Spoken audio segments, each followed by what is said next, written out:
Le second livre des Chroniques, chapitre 18. Josaphat eut en abondance des richesses et de la gloire, et il s'allia par mariage avec Akab. Au bout de quelques années, il descendit auprès d'Akab à Samarie, et Akab tua pour lui et pour le peuple qui était avec lui un grand nombre de brebis et de bœufs, et il le sollicita de monter à Ramoth en Galaad. Akab, roi d'Israël, dit à Josaphat, roi de Juda, « Veux-tu venir avec moi à Ramoth en Galaad ?»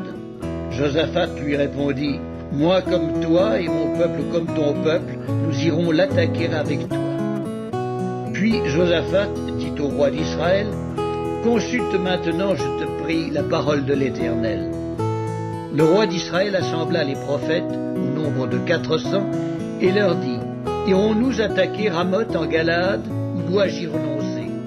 Et ils répondirent, « Monte, et Dieu la livrera entre les mains du roi. » Mais Josaphat dit, « N'y a-t-il plus ici aucun prophète de l'Éternel par qui nous puissions le consulter ?»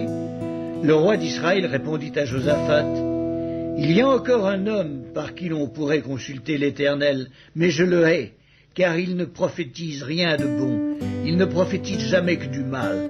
C'est Michée, fils de Jimla. » Et Josaphat dit, « Que le roi ne parle pas ainsi. »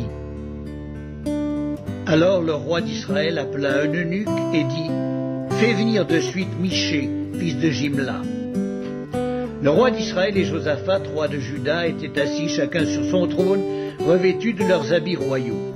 Ils étaient assis dans la place à l'entrée de la porte de Samarie, et tous les prophètes prophétisaient devant eux. Sédéchias, fils de Kenaana, s'était fait des cornes de fer, et il dit, « Ainsi parle l'Éternel, avec ces cornes, tu frapperas les Syriens jusqu'à les détruire. » Et tous les prophètes prophétisèrent de même en disant, « Monte à Ramoth en Galaad, tu auras du succès, et l'Éternel la livrera entre les mains du roi. »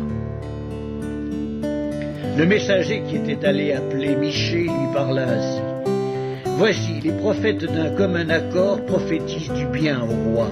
Que ta parole soit donc comme la parole de chacun d'eux, annonce du bien. » Michée répondit, « L'Éternel est vivant, j'annoncerai ce que dira mon Dieu. » Lorsqu'il fut arrivé auprès du roi, le roi lui dit, « Michée, irons-nous attaquer Ramoth en Galaad, ou dois-je y renoncer ?»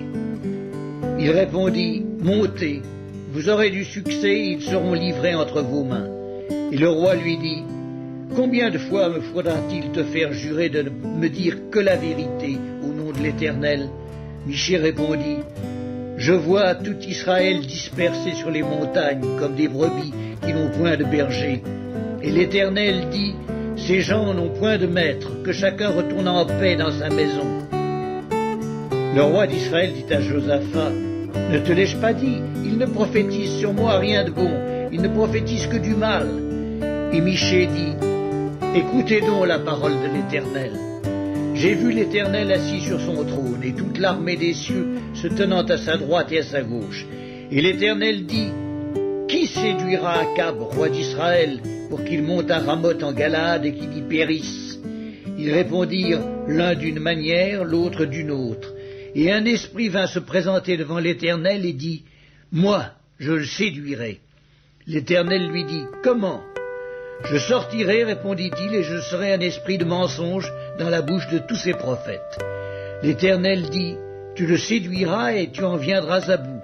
Sors et fais ainsi. » Et maintenant, voici, l'Éternel a mis un esprit de mensonge dans la bouche de tes prophètes qui sont là, et l'Éternel a prononcé du mal contre toi.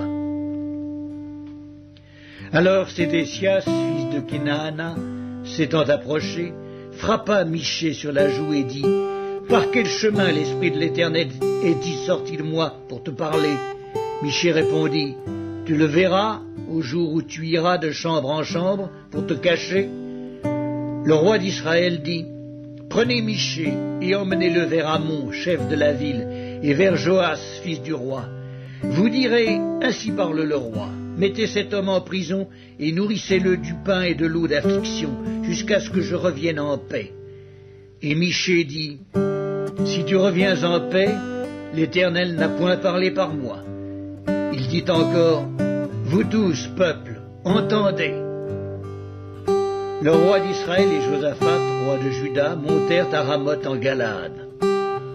Le roi d'Israël dit à Josaphat, « Je veux me déguiser pour aller au combat, mais toi, revêt-toi de tes habits. » Et le roi d'Israël se déguisa et ils allèrent au combat. Le roi de Syrie avait donné cet ordre au chef de ses chars.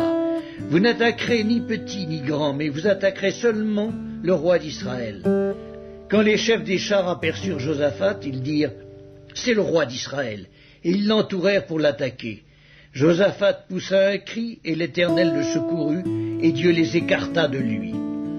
Les chefs des chars, voyant que ce n'était pas le roi d'Israël, s'éloignèrent de lui. Alors un homme tira de son arc au hasard, et frappa le roi d'Israël au défaut de la cuirasse. Le roi dit à celui qui dirigeait son char, « Tourne, et fais-moi sortir du champ de bataille, car je suis blessé. » Le combat devint acharné ce jour-là. Le roi d'Israël fut retenu dans son char, en face des Syriens, jusqu'au soir, et il mourut vers le coucher du soleil.